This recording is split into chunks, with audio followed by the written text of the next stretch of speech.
อันฝากผูกแขนหลานน้อยเด้อน้องเด้อโดยเข้าใจเออหลายเอาพี่น้องเอ้ยเนาะผูกแขนบักหล่าเพิ่นเนาะน้องมีชัยพี่น้องเอ้ย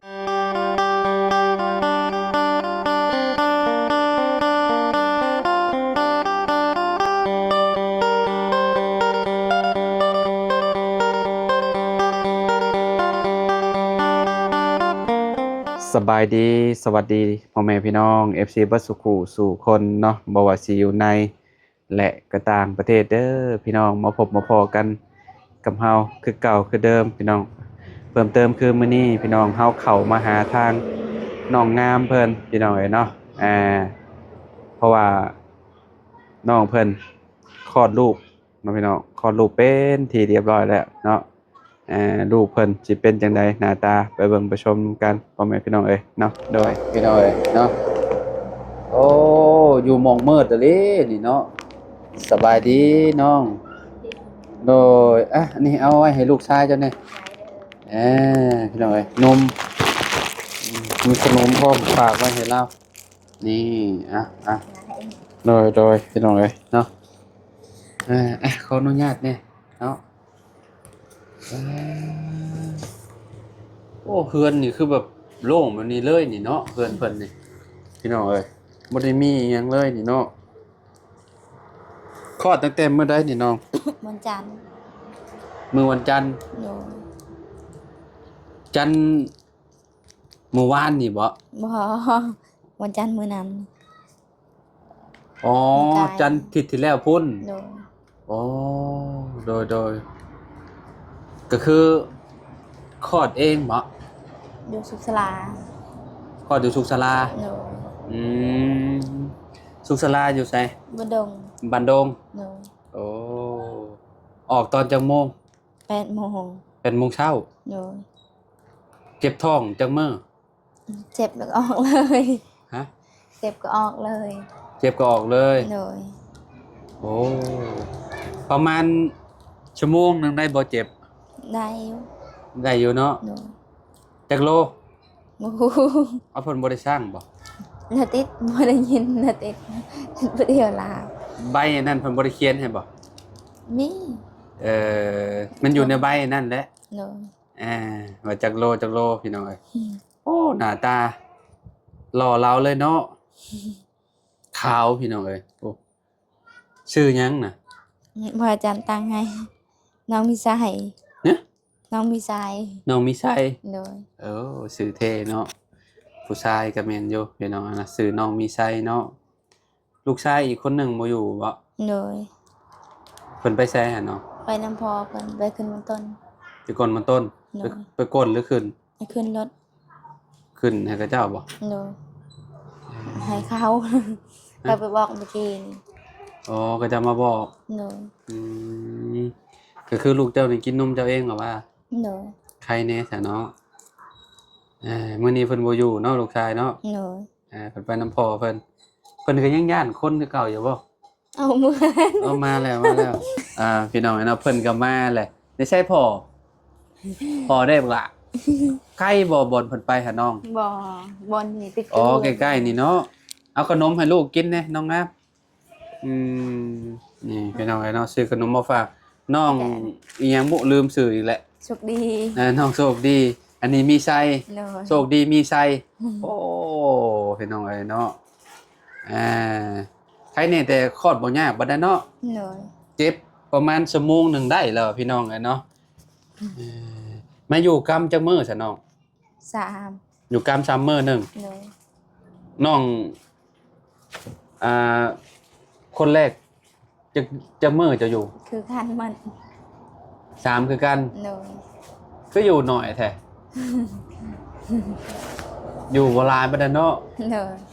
3มื้อออกเลย โดย โอ้กินยังได้แน่แหละ เพิ่นว่าได้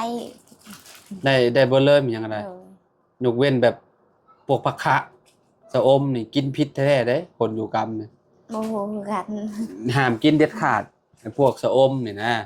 พวกผักคะบ้านเจ้าห้องบ่ฮู้ห้องผักหยังแล้ว หนาว ผักเนาผักหยังน่ะอันตรายเด้นั่นน่ะคน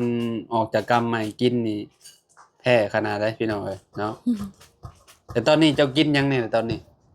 กินแต่ประกาศ กินผักกาด โดย อยู่ในสวนนี่บ่ โดย อ๋อหมูกันน่ะสิกินได้อยู่เนาะคิดว่าเนาะ โดย พี่น้องเอ้ยแกกินเลย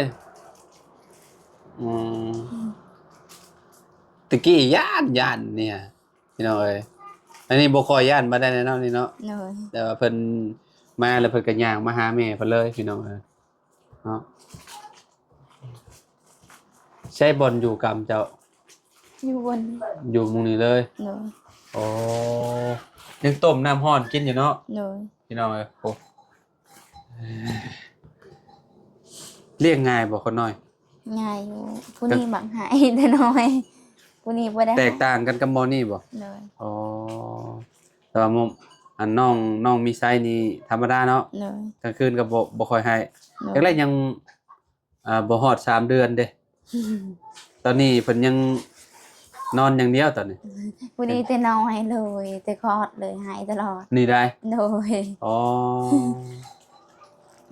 ให้อุ้มตลอดเลย ตอนนั้นน่ะ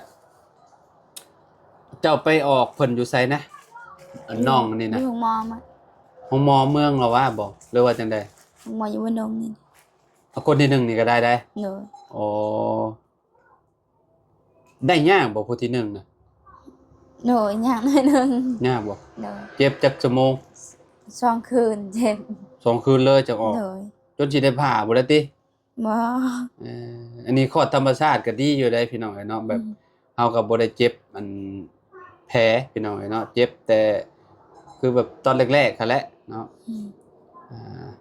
แต่กับมาอยู่ฟืนอยู่ไฟแหละมันก็อ่าดีไปเองพี่น้องเอ้ยวิตวางแล้วบัดนี้สบายแล้วบัดนี้เนาะ โดย ออกมาแล้วพี่น้องหลายคนก็ว่าบ่อยากให้น้องงามมีน้องพี่น้องมีน้องอีกว่าซั่นเนาะแต่ว่าน้องเพิ่นก็ผ่านมาได้พี่น้องเอ้ยเนาะถือว่าเด็กน้อยก็สมบูรณ์เนาะสมบูรณ์ครบ32ครบถ้วนเลยเนาะ โดย อืมเพิ่นก็บ่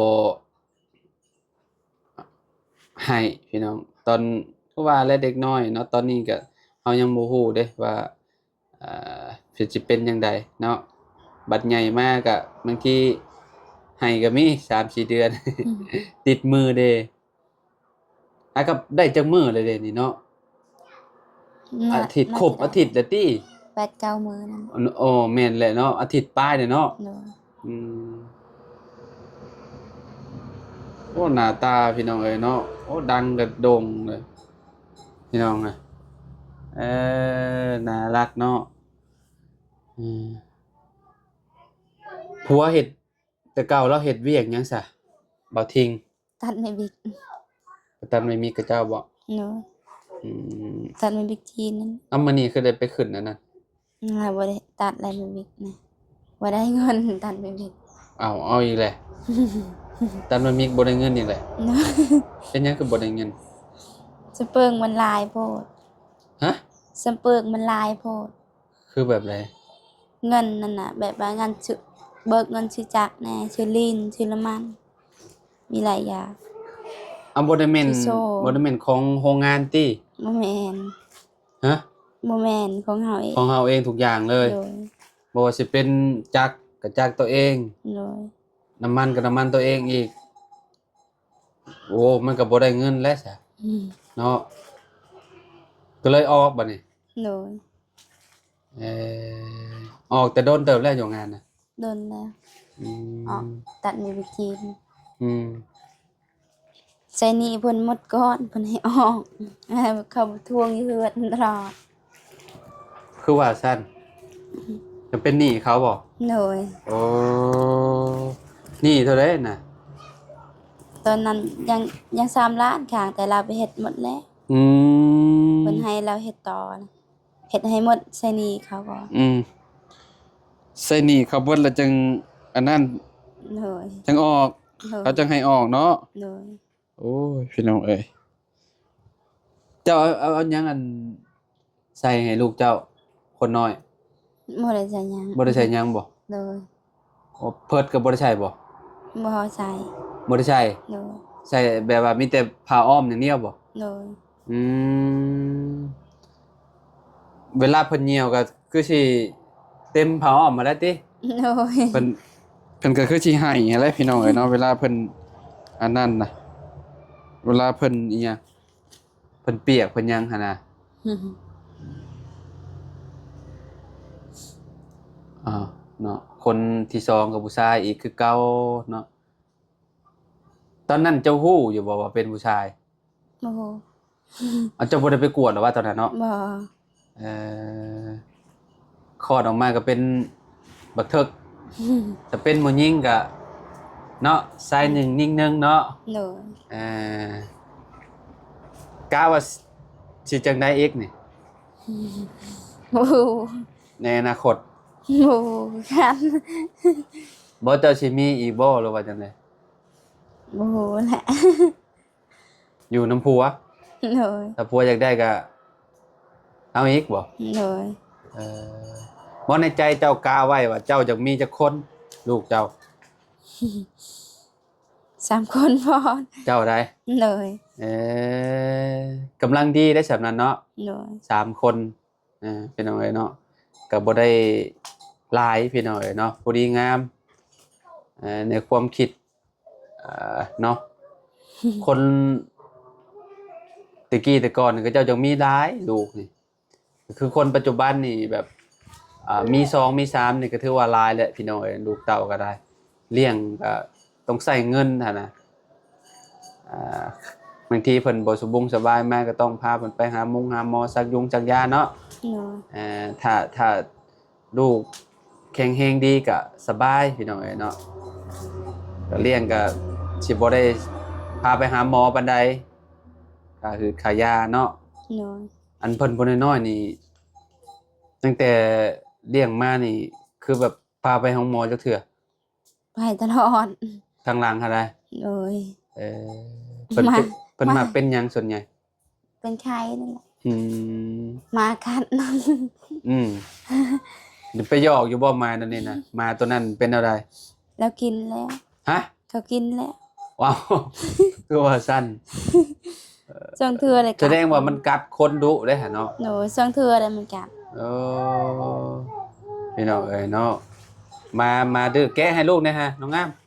จะกินอยู่เลยน้องโชคมีโชคมีชัยพี่น้องเอ้ยเนาะ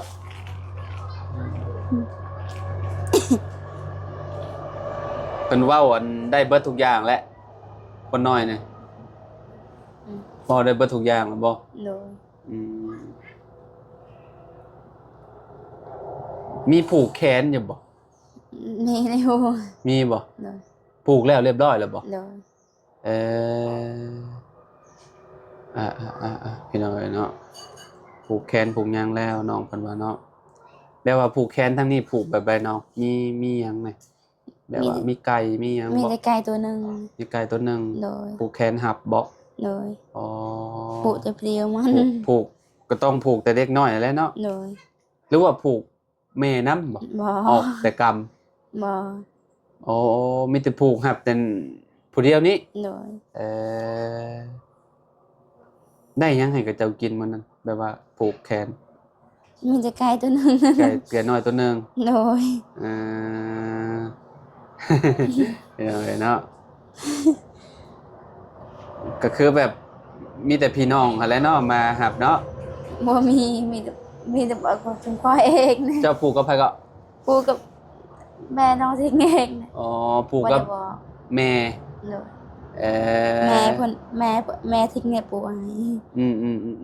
บ่ได้บอกเพิ่น บอกกับบ่มีแนวให้เพิ่นกินเนาะ โดย เลยปลูกหับแบบว่านั่นพี่น้อยเนาะแบบธรรมดานะหับลูกหับเต้าเนาะ โดย ตอนยังน้อยหมอนั่นได้ซะน้องโชคนะปลูกอยู่บ่ ปูอยู่ ปลูกคือกัน โดย เอพี่น้องเอ้ยโอ้ข่าวเนาะน้องได้แนวแม่หรือแนวพ่อเด้เบิ่งพี่น้องแต่แรกตอนนี้เบิ่งยังบ่ออกเนาะ เบิ่งยังบ่ได้ออกพี่น้องเอ้ยเนาะตอน เพิ่นยังน้อยนี่บัดใหญ่พุ่นแหละสิฮู้ว่าตาคือไผดังคือไผแต่เบิ่งคร่าวๆจะข้างอย่าคือเจ้าเด้ เจ้าว่าคือเจ้าบ่ บ่ฮู้ เออเจ้าว่าดังคือไผเอาดังระดงอยู่เด้คือพ่อจักเขาอะเนาะ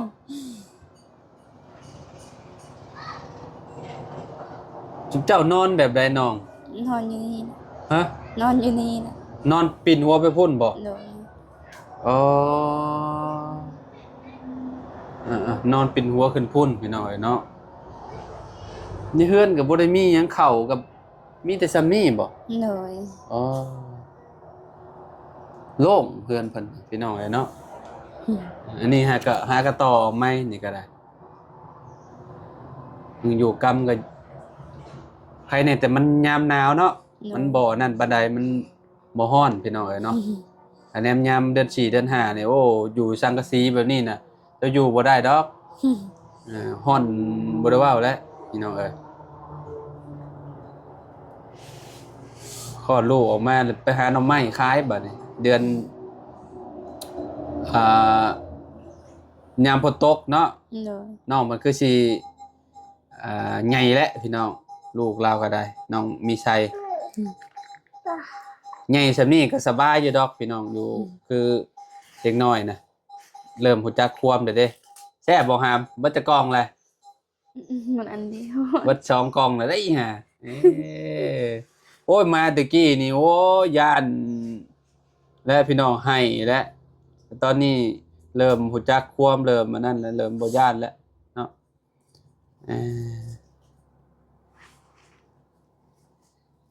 โอเคซะพี่น้องเอ้ยเนาะเดี๋ยวเฮาก็สิขอโตวแล้วเนาะมื้อนี้ก็แวะเวียนมาเยี่ยมยามถามข่าวเนาะน้องงามเพิ่นพี่น้องได้เบิ่งคลิปหมู่ครูแล้วก็เห็นเพิ่นคลอดลูกแล้วก็เนาะมีแฮงและบัดนี้เนาะ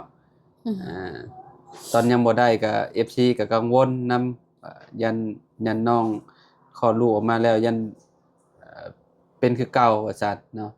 แต่ตอนนี้เจ้าก็แข็งแรงดีแล้วว่าบ่ได้เป็นหยังแล้วว่า โดย ตอนนั้นผมเจ้าล่นเด้เนาะตอนเจ้าเห็นบ่ โดย เจ้าคลอดลูกน้องโชคน่ะตอนนั้นเนาะ โดย ผมล่นลายแม่นบ่ตอนนั้น ลายหมดเลย เบิดเลยเนาะ โดย อันนี้มันโป่งใหม่เนาะผมเต็มหัวเลยบัดนี้เนาะพี่น้องเอ้ยไปซะอ้ายไปปะแหละอันฝากผูกแขนหลานน้อยเด้อน้องเด้อ โดยเข้าใจหลาย เอาพี่น้องเอ้ยเนาะผูกแขนบักหล่าเพิ่นเนาะน้องมีชัยพี่น้องเอ้ยเนาะเป็นไดหามมีน้องมีแฮงบ่ดีใจบ่ลองเว้าภาษาจะดูเว้าลองมึงดูเหรอ แต่ว่าแม่ ยังบ่ฮู้ดอกเนาะมีน้องชายแล้วบัดนี้ต่อไปก็น้องสาวบัดนี้เนาะน้องงาม บ่กันแหละ ยังบ่ฮู้รอถ้าเบิ่งอนาคตอีกเนาะ โดย เลี้ยงคนนี้ให้กุ้มก่อนเนาะ โดย โอเคเอาไปป้าแล้วน้องเอาสบายดีเด้อน้องเด้อ สวัสดีเข้าใจหลาย เอ้ยน้องพี่น้องเอ้ยบ่ได้พ้อกันดนมารอบนี้มีลูกแล้วลูกออกแล้วพี่น้องเอ้ย มาขอไม้หน่อยเด้อโดยคือกันเอาจังได๋ก็สู้ๆดีไวๆหายไวๆเนาะคนน้อยก็นอนพี่น้องเอ้ยเนาะโอ้ไปแล้วพี่น้องเอ้ยเนาะเอาอยู่ดีมีแฮงเนาะ FC เบิดสุขุทุกคนเนาะที่ติดตามและเป็นกำลังใจให้เด้อพี่น้องเด้อเนาะพบพ้อกันคลิปหน้าสำหรับคลิปนี้ขอกล่าวคำว่าสบายดีสวัสดีพี่น้อง